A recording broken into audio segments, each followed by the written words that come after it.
love about the internet? Go on. I love tweeting my followers and getting interactive with my followers. I love posting on Instagram. Well, you know, I'm prone to a good old selfie. I love a good old selfie, but too. I love gaming.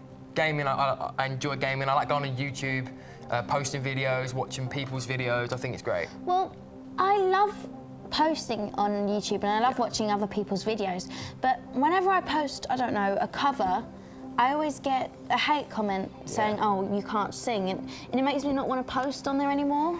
That's the thing, you're always going to get them, I think. I don't think you can please everyone, but there is a way to get rid of them. Now, if you think they break the rules, you can just report it. There's always a report button, and you can always block the person who said it as well. But I just think we all need to play our part in making the internet a safer place and a kinder place. Yeah, I definitely agree with that. So just remember to report and block it, and if you do feel like sometimes it gets a little bit too much for you, then you can tell someone. Yeah, like your parent or your teacher. Or your friends, like me. You can tell me. Oh, thank you. Make sure you look out for your friends as well. Yeah. That's always a good thing to do. Definitely. But just remember, report and block. It's going to help you out. Harv. No worries.